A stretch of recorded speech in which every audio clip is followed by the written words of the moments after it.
Welcome to the Bentonville Beacon podcast, where we're sharing stories and advice from the entrepreneurs, business executives, and community leaders, sparking the rise of the greater Bentonville area, which represents one of the fastest growing and most dynamic cities and economies in the United States, and is nestled in the Ozark Mountains of Northwest Arkansas in the heartland of America. I'm your host, James Bell, and this special series spotlights the Northwest Arkansas Technology Summit, featuring live recorded conversations with the thinkers and the doers shaping the future of global tech right here in Bentonville. We're bringing together voices from the event to share their company stories, personal insights, and those unique #BecauseBentonville moments that define our community's character. Join us as we explore the innovations and experiences that are driving growth and fostering a culture where technology meets the essence of Bentonville. Okay, let me introduce you to my friend Charu Thomas, who is the founder and CEO of Ox. Charu, welcome to the show. Thank you so much for having me, James. Yeah, I had to track you down at Tech Summit to do it. It's been a long time coming, but I really am excited to have you sitting here. Will you share with the Bentonville Beacon audience about yourself? What would you like them to know about you? Sure. So for all of you, it's so nice to meet you. My name is Charu Thomas, and I'm the founder and CEO at Ox. And at Ox, we're creating human-centered automation, which is wearable technology that directs frontline operators through artificial intelligence. Over the past couple of years, we've raised a little over $16 million in venture funding, a little over 40 full-time employees, powering billions of dollars of revenue for Fortune 500 enterprises across third-party logistics, supply chain, and grocery distribution. Perfect. That's very good. What I have to ask, what is human-centered automation? So human-centered automation is essentially the way we apply automation across the supply chain. And the way we do that is through what we call the operator experience. That's actually what Ox stands for. And it's one single software experience across any device, whether it's a heads-up display, wrist-mounted scanner, ring scanner, smartwatch, tablet-mounted display, or even a traditional mobile device. So what this guarantees is operational efficiency, basically an improvement of, say 15%, which saves millions of dollars for our customers in every single facility per year. Excellent. I have to know, so you're a Bentonville-based company, but where did you come here from? So I grew up for most of my life in Atlanta, but I was actually born in Australia. I didn't know that. Yeah. New news. Yeah, all A places though. So Atlanta, Arkansas, and Australia. That's awesome. Well, you talked about Ox, so let's jump into my next question is, so you're here in Bentonville, you've been for a few years. I bet you have a bunch of #BecauseBentonville stories. This is a story where it's something that could only happen in Bentonville or describes the essence of this place. What is your #BecauseBentonville story? Yeah, so I think when I first moved here, I really didn't know what to expect. I always joke that I didn't know where Bentonville or Arkansas were on a map before I moved here. And it was kind of a leap of faith to pack all my things in my car, drive 11 hours from Atlanta, and plop down in here where I just had no context of what the environment would be like. And I was just so thrilled and surprised, pleasantly surprised by how kind and warm everyone was, how supportive people are, and of course the immense talent across retail and supply chain from Walmart, Tyson, JB Hunt, and the 1,300 suppliers and vendors that support them. So it became home. Oh, that's wonderful. Well, welcome home several years late. Yeah, thank you. I appreciate it. Well, I got here after you. Maybe you should welcome me home. I think welcome home to you too, James. There we go. Well, it's a wonderful home to have. Yeah. Now, your first contact with Bentonville was the fuel accelerator. Is that right? That's correct. Yeah. Okay. Excellent. So I have one last question for you, Charlie. Yeah. And that is, if you could instantly be an expert in anything, what would it be? Yeah, so I don't know anything about this, but I would really be interested in learning more about longevity and the, biological processes, epigenetics, stuff like that. I have no context in that. I'm an industrial engineer, so not even close, but I think it's really, really compelling work, and it's come a long way over a very short period of time. So we'll see if it continues to grow like that. Hopefully it does. Fingers crossed. But I hope so. I need to hurry up. yeah, I'm starting to age. Me too. We all do. I'm starting to age. I have a 3-year-old at home, and you might not know this yet. Number 2's coming in December. What? Yes. Congratulations. Thank you so much. Oh my gosh. It's very exciting. We'll have the boy and the girl, and I think we'll be done. Sweet. But I would like to live for a very long time because I want to hang out with them. Yeah, for sure. Charu, thank you so much for coming on the show. Thank you so much for having me, James. I really appreciate it. Okay, let me introduce you to Toby Teeter, who is the director of the University of Arkansas's Collaborative in Bentonville. Toby, welcome to the show. Thanks for having me, James. Hey, will you share with our audience a little bit about yourself? What would you like them to know? I'm the director of the Collaborative. It's the University of Arkansas's Bentonville presence. We're located right on 5th Street, right next to the chamber. Mm-hmm. We dabble in everything from entrepreneurship to data visualization to workforce development. Anything we could do to catalyze innovation in Bentonville, I try to bring those pieces of University of Arkansas to Bentonville. Excellent. Well, for the audience, we had Toby on the Bentonville Beacon, I don't know, a few months ago. About a year ago. Yeah, about a year ago. Wow, time has flown then. If you just search for that episode, you'll learn a lot more about the Collaborative. And so today what we'd like to do is there's always new news coming out about what the University of Arkansas is doing in Bentonville. And the latest 2 pieces of news we'll talk about now. Yeah. Toby, you'll have some really big news around biomanufacturing workforce development. Will you talk about that? You bet. The University of Arkansas won a $500,000 EDA grant to bring biomanufacturing workforce development to the state of Arkansas, particularly Bentonville. Tara Dreyer and myself are co-PIs of that grant. What that means essentially is it's going to be about a $1.1 million project, including the matching funds from the university and our partners. Essentially, what's happening is there's a new wave of tech, biotech, and clean tech jobs that are exponentially growing across the United States. And the state of Arkansas is really underrepresented in this new STEM fields. And one opportunity that we've identified is to really ramp up biomanufacturing startups and incumbents in that space and bring them to the state of Arkansas. The missing piece is workforce. It takes a particular skill set to be kind of a cog in a biomanufacturing process. So we have been studying workforce development models across the United States. We've actually toured several of them, including Texas A&M's production facility. And we are actually building out the first version of this in Bentonville. It'll be modeled after what we've seen at Texas A&M in a facility in Philadelphia. And essentially, it'll allow people with low skills, including high school graduates, in a matter of just 2 or 3 weeks, get a micro-credential in biomanufacturing and be in position to make $50,000 to $60,000 a year. And this is a process that we can ramp up not only in Bentonville, but introduce across the state of Arkansas. So really, really excited about it. We've been partnering with and working with Symbiosis, which is a venture capital firm based in Bentonville. They have made about 35 early stage investments around the world in biomanufacturing. The economic development opportunity here is to actually attract an incumbent biomanufacturing factory to the state of Arkansas.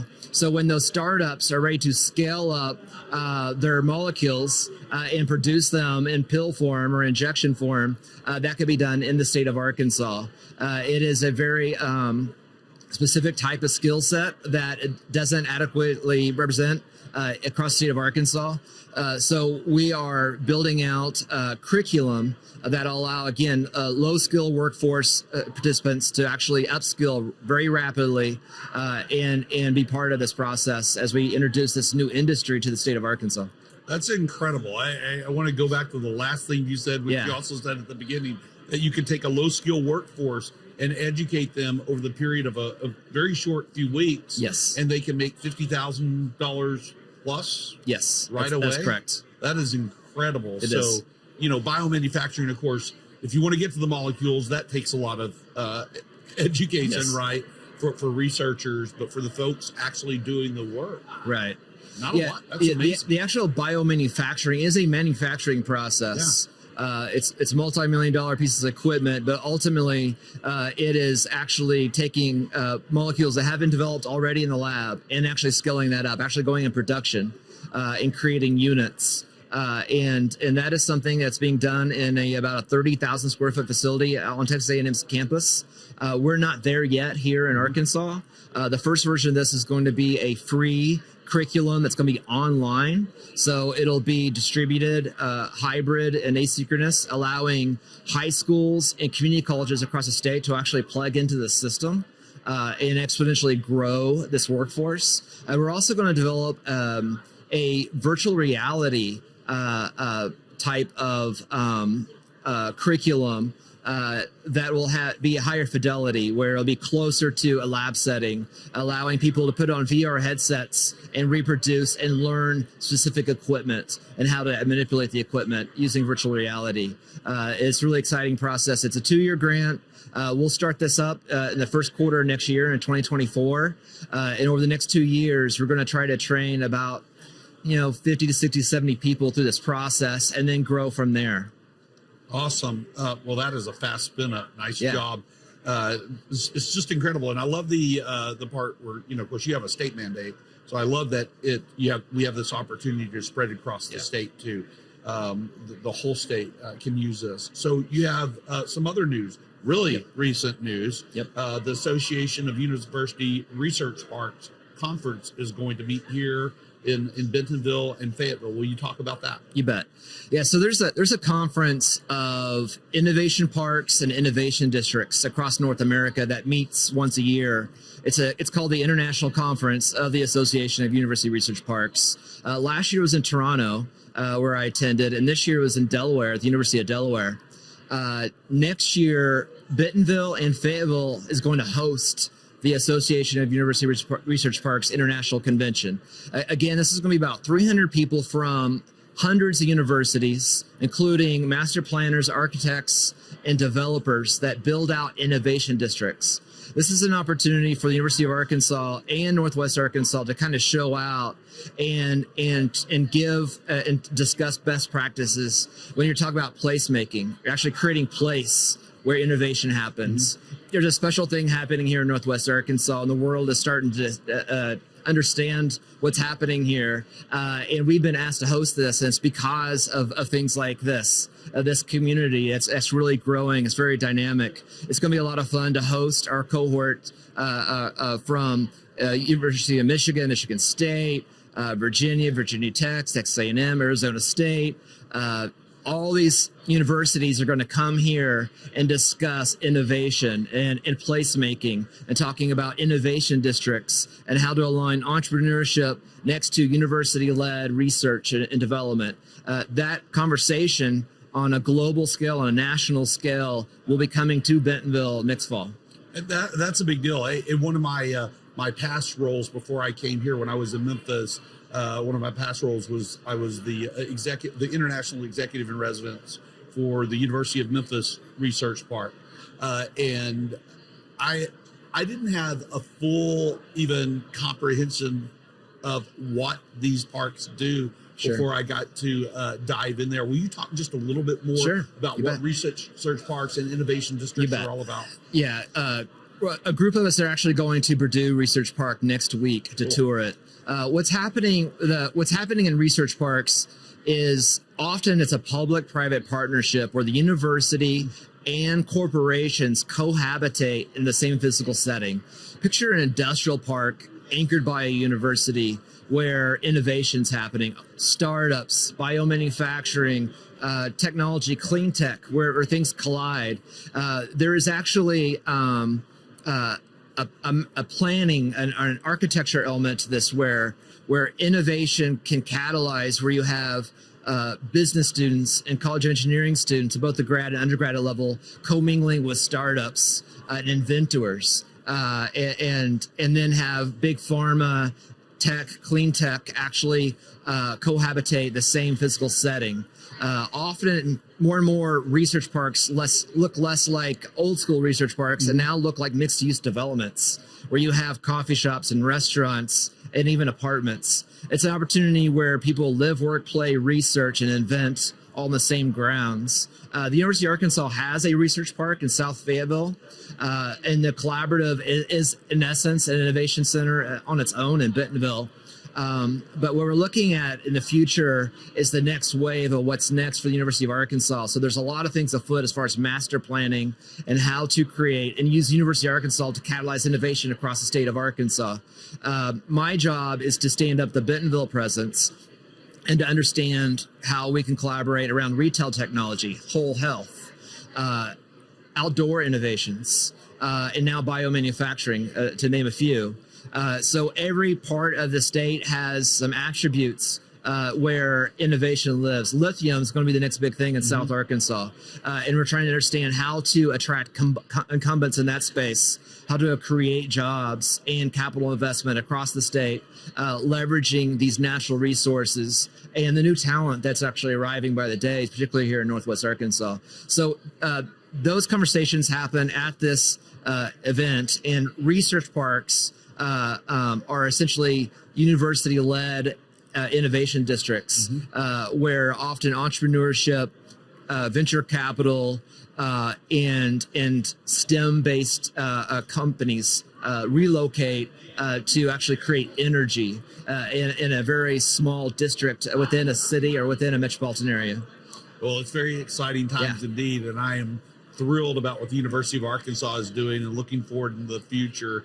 And every time I talk with you, I get a new little peek under the cover, and I couldn't be more excited. So I'm excited too.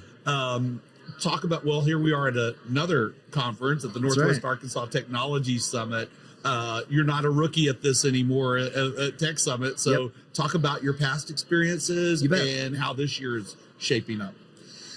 The Tech Summit is special in a number of ways. One, the content itself is amazing, and it's on point this year with AI being the theme. But what I find fascinating by the Tech Summit is we've had so many kind of digital nomads that have relocated to Northwest Arkansas in recent years. And often the first time they kind of come out of their house is to come to the summit. Every year I bump into people that just moved here that are already CTOs of like tech companies, and they're just working remotely from Bella Vista or Rogers or Bentonville. And it's really fascinating to see a kind of convergence of people. So not only is it during the sessions or between the sessions, but the kind of the official and unofficial after parties, you really start understanding in context the people's what makes this region special. And really, this is one of those rare convergences of venture capital, startups, and kind of traditional STEM tech. All coming together in one roof. So it's really great opportunity. It's very efficient use of your time in a matter of 2 or 3 days to walk through these spaces and understand how far we've come and what's next. Yeah, it certainly is. I've been to a lot of tech conferences, and I might be biased, and this is our Tech Summit, but this is the best darn one I've seen out there because of the collection of folks that you have and the collection of companies and like the diversity of people and companies. In terms of, you had everything from high school students to the leaders of Fortune 1 here, and then you look around this room, just in this room that we're in the demo area, and you see the collection of companies here. I mean, you've got, Microsoft. Well, you've got folks representing Microsoft. You have I3R from the university, and you have this whole range of amazing companies here. It's really it's really great. And the University of Arkansas has its fingers all over this thing. It's beautiful. I mean, we have leadership here representing health and food tech, running sessions. We have an entrepreneurship wing at the university.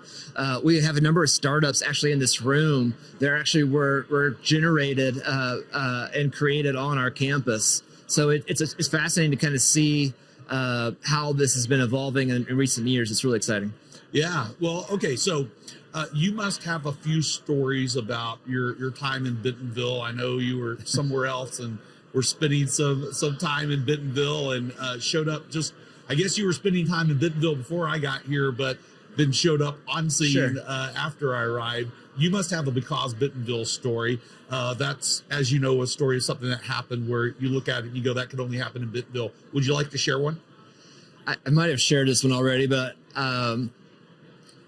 one in particular event that kind of cracks me up is I live in downtown Bentonville, and I was getting in my car to go to work. This is like 8 a.m. on a Monday, and my next door neighbor asked me what I was doing today, and he told me to blow it all off and hop in his car. And we head to Fadenfield. We hopped in a private jet, and I was in a group of entrepreneurs from Bentonville looking at a fly fishing resort that they're considering purchasing. So all of a sudden, 3 hours later, we're in Page, Arizona, on the river of the Colorado River, and these guys were test driving essentially this fly fishing resort. It's the only one that has the license for fly fishing in the lower Colorado River. And sure enough, those guys actually purchased that resort. I was back by dinner. My wife wanted to know what I did today for work, and I told her I went fly fishing in the Colorado River. Did she believe you? Yeah. And things like that, only in Bentonville does something like that actually happen. It's crazy. That's amazing. Yeah. Okay, I've got one last question for you. If you could live at any era in Bentonville's history, what time would you choose and why? I think in the 1950s, Bentonville would be fascinating to see how far the city has evolved physically and size, but in particular, just the idea of a young Sam Walton stumbling into town, standing up his five and dime, and seeing what was next. It'd be very it'd be a very interesting time to see the sock hops and the soda fountains and all the locals talk about kind of this vintage Bentonville, and to be part of that and see that in person would be fascinating. Yeah, that would be really cool. I don't think a lot of people realize that Bentonville has always been a center of economic activity. Yeah. Of course, it has really become one now, and there's all this really fascinating history that I'm still diving into and really enjoying getting to learn. Yeah, absolutely. Well, Toby, thank you so much for hopping on the show and giving us a couple of new news pieces from the collaborative. You bet. Thanks, James. Let me introduce to you Peyton Lenz, who is the head of digital experience at Ledger, the world's first bikeable building. Peyton, welcome to the show. Yeah, happy Monday. Thanks for having me. What would you like the Bentonville Beacon audience to know about you? For me, I think it kind of goes back to why I'm here. I mean, I first moved here as part of the LifeWorks Here program. So I think it was a pretty unique experience that I had, was being one of the first people to come to the area as this, initiative to get more people in tech moving to Northwest Arkansas. I mean, it was a very off-the-cuff thing. Didn't really expect it to happen, and I was honored to be selected. And came here shortly after I was selected, and I've been here ever since. Wow. Yeah, there were some pretty incredible people who came as part of that program. We're glad you're here. Oh, imposter syndrome definitely had me. It's like, man, there's all these amazing people, and they picked me. But it's it's really an honor to be a part of that ecosystem. It's very cool. So, we'll talk about what you do. Talk about Ledger. What's the problem that a building, Ledger, solves? What's the problem that Ledger solves? For whom do you solve that problem, and how do you do it? Yeah, so Ledger was a really interesting company to be brought into, and I was very honored to be part of it. And what Ledger is at its core, it's a community hub, right? It's not just an office building. It's not just a meeting location, not just an event space. It's a space where people can truly come and gather and be part of something bigger than themselves. And that goes back to what Ledger is solving. It's this whole ecosystem around bringing the community in, but also pushing people out into the community as well. And so it creates this nice little ecosystem of these casual collisions and these companies being created, these ideas being attacked by multiple different people that may have never run into each other before, right? And you mix that in with the co-working stuff, and you mix it in with our event space, and it just creates this really unique experience. And on top of that, it's kind of an art museum, right? We have local artists that commission pieces all throughout all of our meeting rooms and created this really unique experience for everybody to come visit and enjoy. And I think the biggest part of it is it really represents, what NWA is. We are who we are because of people in it, and not just because of one person, because each person brought their own part to it and created this thing bigger than themselves. And at its core, that's what Ledger is. It's something bigger than itself. Yeah, that's perfect. I love coming over to Ledger because you see me there a lot. at Airship or going up to meet with Fuel or other folks in the building. And it's an incredible building in and of itself, but the hub, this place is a place people can just meet and congregate at is where their real power is. How big is Ledger, by the way? It's 6 stories. How many square feet? 238,000 square feet total. And we have the first, second, and sixth floors open now. And our third floor will be opening up as an extension of our co-working package here first quarter next year. Awesome. So not only is it a big deal, it's pretty darn big. Yeah, it is. It's been quite the project, and we have a great team there working on it, really making it come to life. Cool. Well, and by the way, for the audience, there is an episode about Ledger with Josh Kyles, who's the developer, and Mary Bess, who's the operations manager.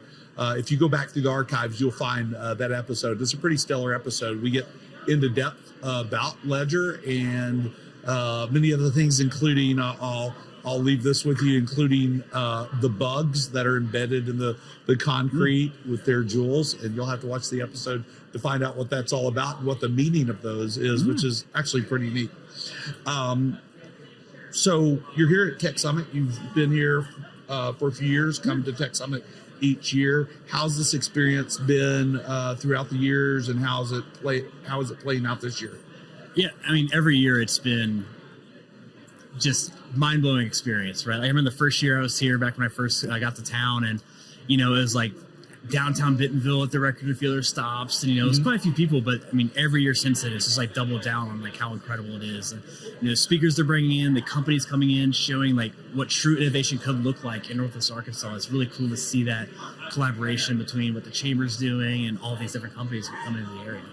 Yeah, and of course the Tech Summit, the Northwest Arkansas Tech Summit, is put on by the Greater Bentonville Area Chamber of Commerce. Bentonville Economic Development is a brand within that. And of course, we do the Bentonville Beacon podcast. So with that said, I'm going to ask you our trademark question. Tell me a story, and it's a hashtag because Bentonville story, something that happened that could only happen in Bentonville, or maybe describes the essence of the place.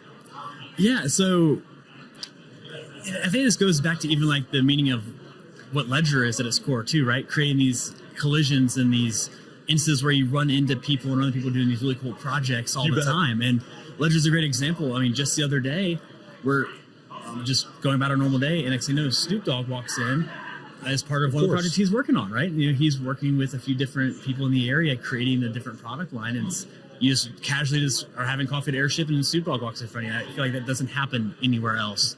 No, it's not like, folks, it's not like as if this was his first time here either. This is pretty common that Snoop's around town because of these projects he's working on. Yeah. So it's actually pretty cool, and there's many more folks who come to town in that way, and it's always a surprise, but not. Yeah, cool. It's such a small area. It feels like it just feel like all those kind of things happen all the time here. It's really unique. yeah. Well, I'll tell you that my wife. And if you met my wife, you're like, really? My wife is a huge fan of Snoop. And so I went home and I'm like, did you know Snoop walked right past me today? And she's like, what? I'm like, no, really, that's all that happened. Yeah, she's just a huge Snoop fan. It's pretty funny. As well as am I, by the way. Okay, last question. If the circus came to Bentonville, and you could have a part in it for that one day, what would you do? So that's a funny question, and honestly, for me, it bleeds back into kind of what the core of Ledger is. I mean, there's a reason I'm there, right? Like, I'm passionate about being there because of what we are, like, at our core and our values. And I think for me, it's the trapeze artist, right? And it's because when all these little pieces work together, it creates this beautiful experience. Yeah.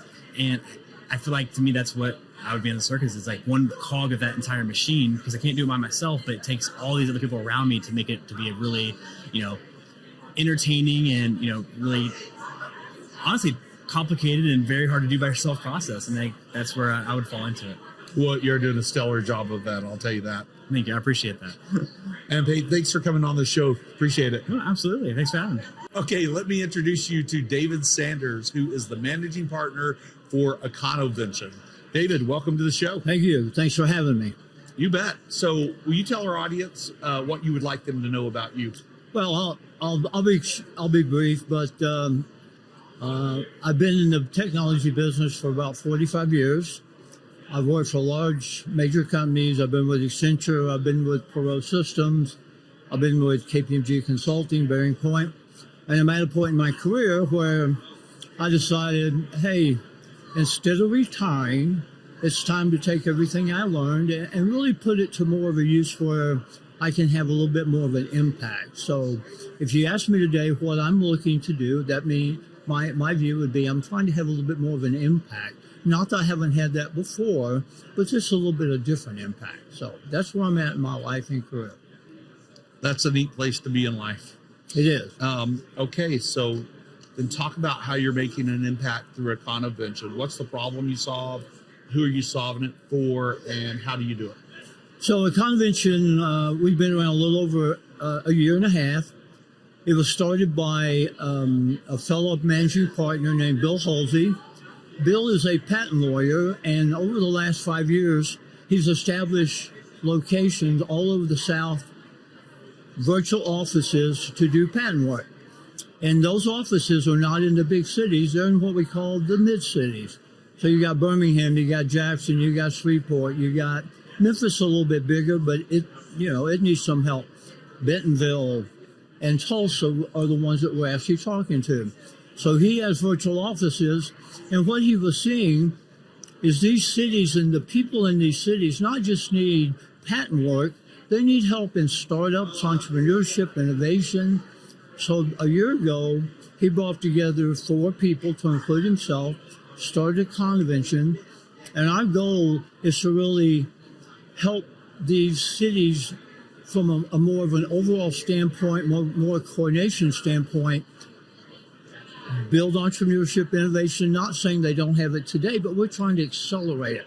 Mm-hmm. One of our managing partners ran IC Squared in Austin, and we're very much in support of the Austin model. So we're trying to bring what was done in Austin for the last 30 years to all of these other mid-sized cities in the southeastern United States.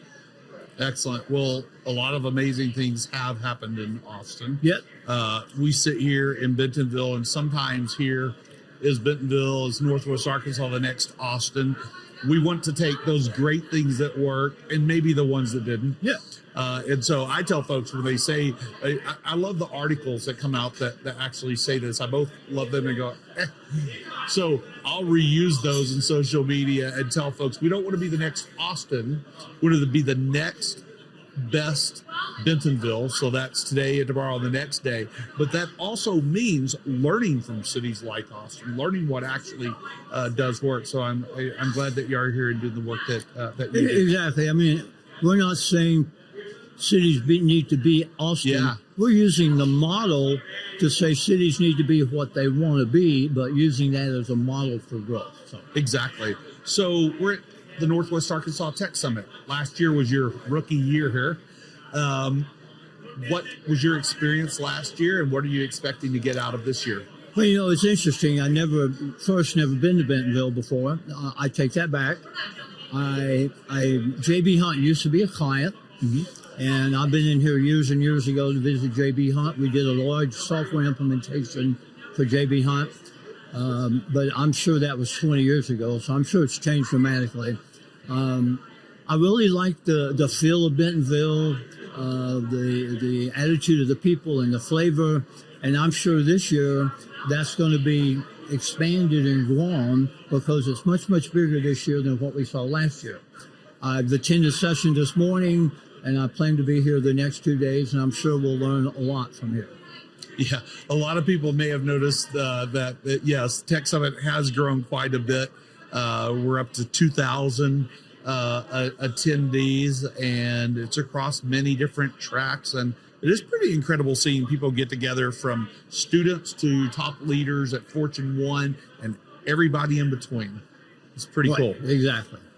So with the experiences you have had in Bentonville, most people end up pretty quickly with what I'll call a hashtag because Bentonville story. That's something that happened where you look at it and go, I think that could only happen there. What's your hashtag because Bentonville Well, story? I had an opportunity last year to go to the Walmart Museum, and I walked around the museum, and interestingly enough, in the museum, as you well know, they have Sam's office. Yeah. Probably pretty much as it looked. Well, I worked for Perot Systems for twice in the early 90s and then in 2004 to 2006. And as you all know, Ross Sr. died recently, and they had moved to a place downtown Dallas, and they had a museum, and he was still living, so they had his office into the museum.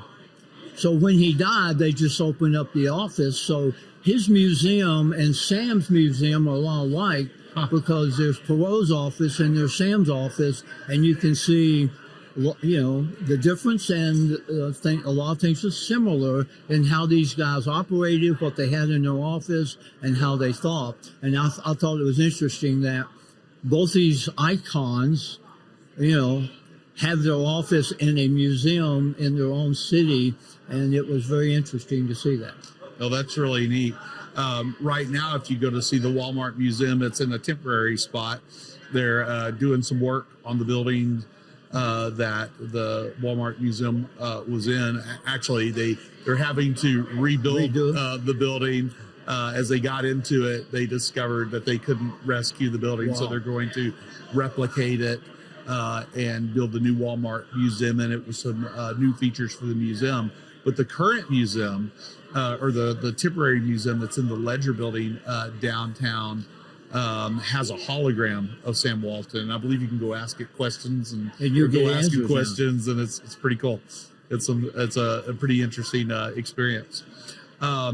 So my last question I'm going to ask you is, if you had a theme song, okay, David, if you had a theme, if every time you walked into a room, a theme song played, what would it be? Well, I want to be careful about how I pick this because some people may not come across, but it would probably be the theme from Rocky. Nice. So I've read more about Sylvester Stallone recently, and I don't know if people have read, but his background is unbelievable. Yeah. How he got to where he got, how he convinced people to let him do the first movie. But yeah, that song, I mean, if you really want to make an impact, and as I said earlier, an impact is what's important, I think that's a perfect theme song for it. Right. And now Eye of the Tiger is stuck in my head, and I'm not going to get it You out the can't rest get of the it day. out. I love that song. It's a great I song. do too. David, thank you so much Thank you for taking so time. much. Very nice. Okay, let me introduce you to Clayton Woodruff, who is the Director of Customer Success at Confizz. Clayton, welcome to the show. Thanks, James. Good to be here. Well, glad to have you here. Yeah. Will you share with the Bentonville Beacon audience what they should know about you? Absolutely. So, yeah, Director of Customer Success for Confizz. My work journey is all over the place. I've worked in several different industries: trail construction, trail building, video game development. But now I've landed in a tech firm. We do professional services as an account manager. That's pretty cool. That is a pretty wide range of industries. Absolutely. Okay, how does one go from end up making those changes? Let's do trail construction to, what was the next one, accounting? No, so I went from video game development to trail construction for 8 years, then now to Confizz, which is basically retail technology. Okay, let's go with that one. How do you end up going from trail construction to this technology? So trail construction here, this may be a Bentonville Beacon story as well for you, but got connected with Vic Miles from Microsoft through, one of the guys I worked with, his wife worked for Microsoft. And he then got me connected with the owners of Confizz, and sort of all unfolded there. I can elaborate on the story when you get to our Bentonville Beacon part of it. Oh, yeah. We'll do that. Yeah. I can't wait to hear it. So talk about Confizz. What's the problem that your company solves? Who do you do that for, and how do you do it? All right. So we are a professional services company, and we work primarily with Fortune 100 companies in the retail sector. So the problems that we solve are, honestly, any problems that they have. But our focus is heavily on next-gen technologies, and especially machine learning and AI. We've worked on cloud-powered checkout. We've worked on, again, in-office systems, back-end systems for customers. One area that I'm speaking about today is on adaptive employee experience. So actually helping out our employees by creating an AI-driven digital workplace. And that's something that we've done for our customers as well. Oh, that's cool. Yeah. Well, and of course, you're speaking at here at Yes. the Northwest Arkansas Technology Summit. What's your experience been here like? It's been great. This is my first time. I've been to a ridiculous amount of trade shows in my life. So this one is super fun. There's just, we get the benefit of having a lot of big companies here. And, we get the Walmarts, the JB Hunts, the Tyson. So, the stuff you get to hear is just really cool. And hell, we even have jetpacks over there. How about that jetpack demonstration? Yeah. That was so cool. Right. I had the pleasure of interviewing Paul Jones earlier, who was flying the jetpack Absolutely. out there. It was fantastic. Yeah. He told me some really interesting stories, including one I won't tell you that happened right before the demonstration. Okay. Hey, this next question is a hashtag because Bentonville story. Can you tell me a story that's something that happened, and it sounds like you have one in mind? I have one in mind. Yes. That could only happen in Bentonville, Yes. or describes the The irony of this story is that it actually didn't happen in Bentonville, but it's because of Bentonville. Yes. So as I said, I went from trail construction to, being an account manager for Walmart, the Walmart account, Fortune 1. Obviously, it's a big step there. But, again, met up with Vic Miles and actually got invited out to the NRF National Retail Federation Conference. It's the largest retail conference in the world, I think, in New York City. And actually got sent out there and did my interview, quote unquote, with the owners of Confiz, and then got connected with a couple of people from Walmart that worked for Walmart. And then my first day on the job at Walmart, I run into them. Turns out one of them is a VP. And that was just, me randomly meeting him in New York City, but it's all here. So it's just, one of those like little things where, you can meet just great people all over the place. So That is amazing. What an incredible story. Talk to the audience a moment. I like to say a lot that unbelievable things can happen here, that you really can do just about anything in Bentonville, and that Bentonville is a place that changes lives, and that if you dream it up, it can happen. And Absolutely. This sounds like something that could be dreamt up, and it happened. That's did. incredible. It did. Yeah. That's so wonderful. Probably the best interview I've had, I think. He's just hanging out. So. You bet. Well, let me ask you this final question. All right. ChatGPT suggested I ask you this. Let's hear it. If you could turn invisible, but only when you sing, what song would you belt out to make that happen? I think it would probably have to be a Pearl Jam song. Because then if I forget the words, you can just kind of make noises. You just it totally mumble. works, Specifically Yellow Ledbetter, Nobody knows what he's saying anyways. No, I have no idea Exactly. what the so words I wouldn't have to get this, get it right. Just kind of have the tone and just make stuff up. So That is fantastic. Yeah. I love it. Well, Awesome. thank you so much. Thanks, Thanks for James. coming on the podcast. absolutely. Thanks, Blake. Okay, let me introduce you to Rachel Holbert, who is a general partner with Hivers and Strivers. Rachel, welcome to the show. Hi, thanks for having me. Glad to have you here. Will you share your story or tell the Bentonville Beacon audience about yourself? Yeah. So Rachel Hobart here, fairly new to the community. I have been here about 2 months. Really excited to be here, and thank you for hosting me. So a little bit about Hivers and Strivers and myself. So Hivers and Strivers is an early stage venture fund that invests exclusively in military veterans. And we are on our second fund, and we were looking at the future of what that means and how to grow. And we had decided that Washington, D.C., where we were based previously, didn't really align with our cultural values. There's a lot there that D.C. is an incredible place. And it is very government focused and transient, and being in the early stage entrepreneurship world, it wasn't cut out for DC. And so we looked around the nation, and New York was a little transactional, and Silicon Valley was this kind of fake it till you make it sentiment. And we went throughout the entire U.S., and we had settled on Bentonville. as a place to move our fund, because we looked at all of the incredible work everybody has already put into it. The University of Arkansas, private, public corporations, there's a ton of nonprofits as well that are really into entrepreneurship here. And we saw an opportunity that not only could we really grow and build here in Northwest Arkansas, but there's a lot of cultural alignment with our values of service-oriented and leadership and being willing to help a neighbor, help a friend, and just this inclusivity that exists here. Yeah, I love that you said that.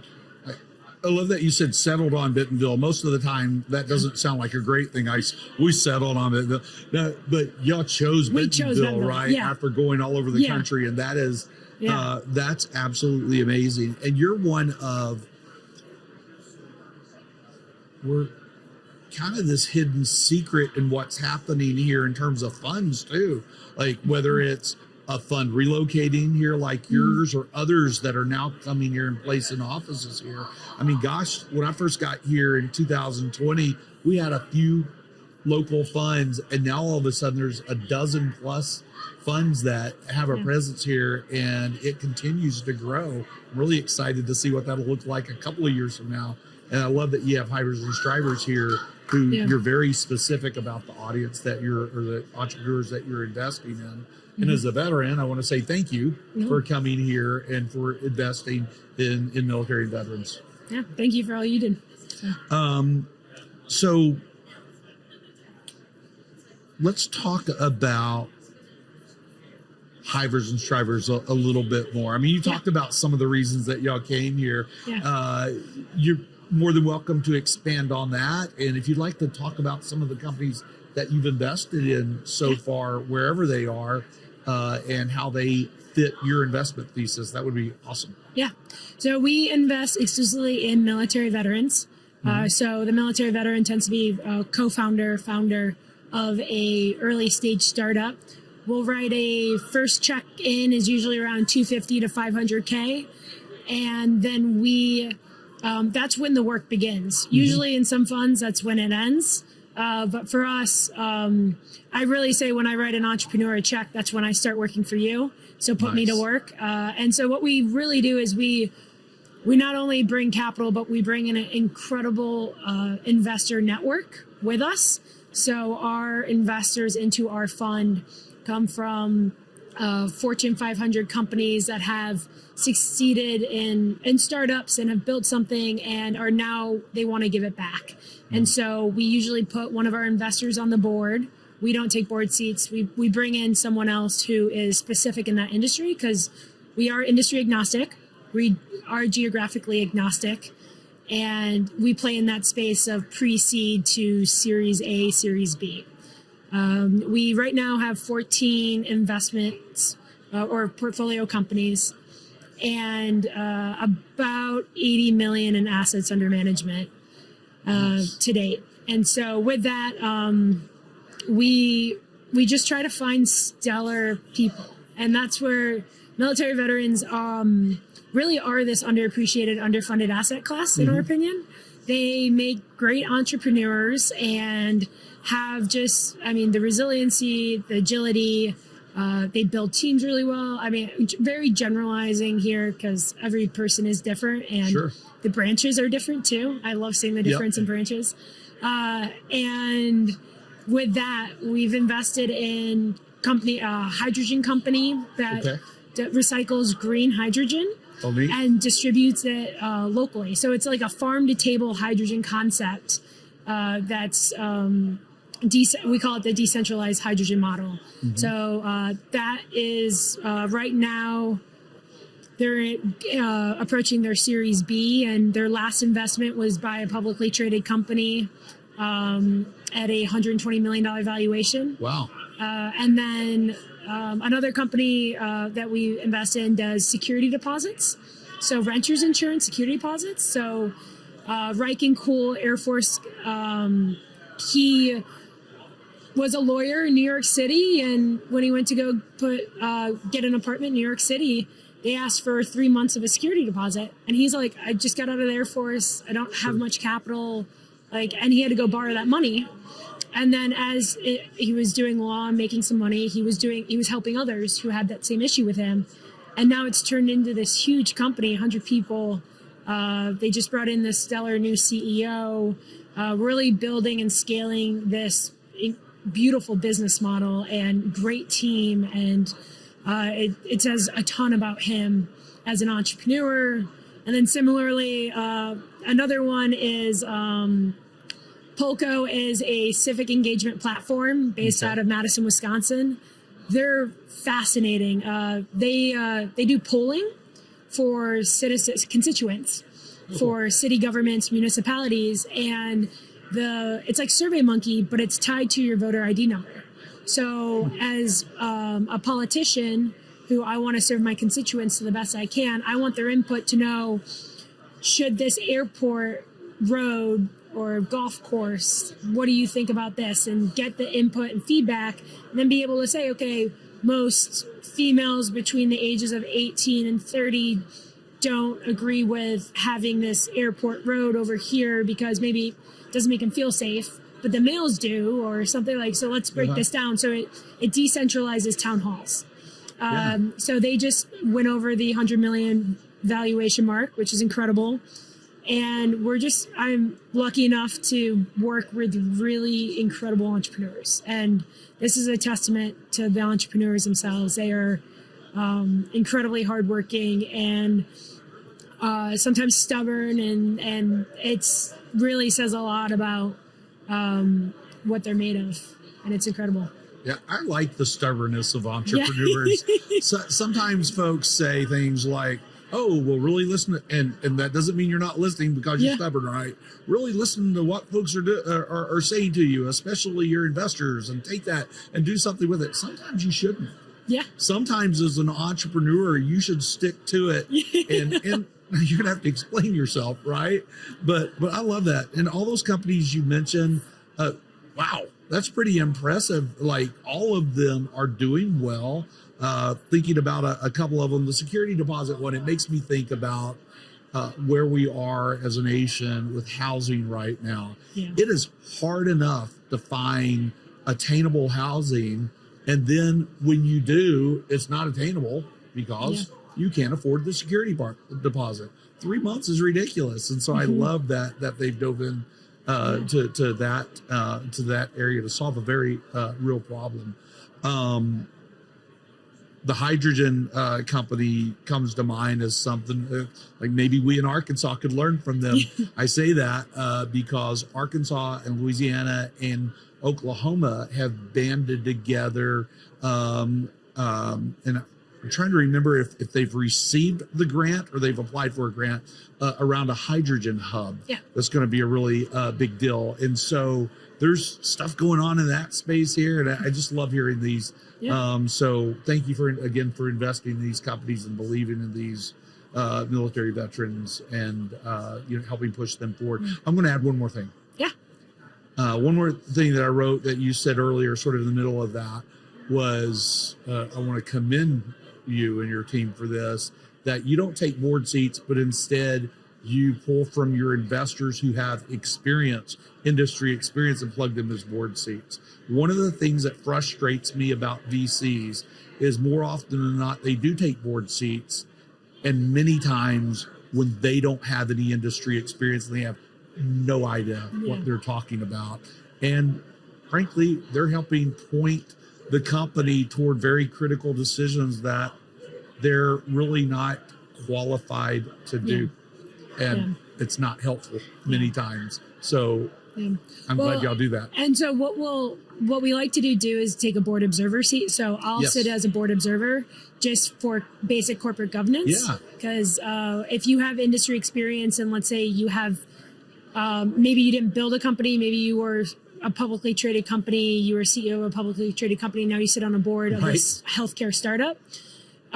You know what the industry looks like, you know where the company needs to get, but to get from point A to point B, there tends to be, so we kind of come in with corporate governance knowledge, like sometimes an audit committee, compensation committee isn't appropriate for a pre-Series A company, and that's the decisions that we make then as, hey, at this point is when you start to bring in the big guns and build into a more mature company. That is perfect. That's a perfect balance. I like that. So here we are at Northwest Arkansas Tech Summit. This is your rookie year at Tech Summit. You'll have many to go, but what have your experiences been so far here? What do you think? No, it's incredible to watch the community come together, and I love meeting new people here, and I've had just a few one-offs with some very smart people, and I really appreciate that this was a forcing mechanism to all come together. And I love watching the ideas, the jetpack. The jetpack is actually really interesting. I came here in 2018 for the first time, and I got to see the jetpack. And so this is kind of a full circle moment of the jet. What's the name of the jetpack? Gravity. Sorry. So it's full circle of the first time I'm in Bentonville. Now I live here. It's fun. That's really cool. So you were at Up Summit in 2018. That if you saw the jetpack, that's pretty cool. I love seeing it. I had Paul Jones, who flew the jetpack around, sitting in that seat a couple hours ago. And as I told him then, I can still smell the jet fuel and feel the wind he was generating. It was really cool. Nothing better than jet fuel in the morning, right? Yeah, that's exactly right. That should be a thing. Okay, I've got a question for you. You've had a little bit of experience here. Maybe you have a story, maybe you don't. But do you have a story, a hashtag because Bentonville story? That's something that happened where you look at it and you think that could only happen here, or it describes the essence of this place. And it could be a very specific story, or it can be generalized too. I will say, showing up here 8 weeks ago, I really didn't know what to expect. Very nervous, barely knew many people in the community. And I have absolutely loved how I've been welcomed with open arms. I just recently joined the airport board of advisors. Very nice. Really excited about that. Very, very smart people over there. Debbie's running an incredible organization, and it's been really incredible because I just showed up, and all of a sudden they're welcoming, and they identified. They're like, "Hey, you're a young female with board experience, and you love to fly. Aviation's a passion of mine, and let's marry the two together." And so very open thinking, forward thinking that I've seen from the community, which wouldn't happen really you go to Austin, I would never have done that. And then too, with the whole aviation, I love that I could fly into Sugar Creek and just hang out at a hangar. Who else, where else in the world can you do that? You have 80 different fields, grass strips to fly into, and you can go over to Birds and grab lunch. And I love how aviation is so accessible here, and everything that they're doing at the airport is absolutely incredible. Yeah, well, that's pretty. Thanks for starting on the airport's board of advisors. And of course, you're talking about since we have two airports here, you're talking about Faden Field versus Northwest Arkansas National Airport. But I think you're right. That says a lot. You got here 8 weeks ago. Folks recognized your talent, who you are, and said, "Wait a minute, we need your advice. We need you to be a leader in this community too. We need to pull you in right now." I think in most places you'd have, I don't know how many gatekeepers it would take to get there, but that just wouldn't happen in most places. Yeah. I really I love that. Well, and then too, to be able to give back to the community in a meaningful way, because think about, I'm so incredibly grateful to have been born here in the U.S. And I see it as my civic duty to give back to the community. And so to be asked from the community to help out is really meaningful to me. So just really thankful to have the opportunity. Cool. Yeah. Very cool. Okay, I have one last question for you. ChatGPT helped us out with this question. So here's your question. If you could become famous, but only as a fictional version of yourself, what would your story be? So I would be only name famous because I like walking around the street and not having people know who I am. And I would be I would write novels. like thriller novels, Nice. like action James Bond like novels, and I would sit on my farm in Arkansas and just write novels. That sounds fabulous. That's all I want to do. So Perfect. great. Well, that's a great way to wrap up this interview. Thank Thanks. you, Rachel, for Thank you joining for me having on me. Bentonville Beacon. I really appreciate it. Thank you to our Bentonville Beacon audience. Our incredible guests and your enthusiasm and engagement truly make this podcast a success. It's your commitment to discovery and connection that mirrors the spirit of our community, ever vibrant and forward moving. Please consider sharing these episodes with friends and colleagues to extend the reach of the insightful discussions held at the Northwest Arkansas Technology Summit. Each discussion shared adds to the rich tapestry of Bentonville's narrative.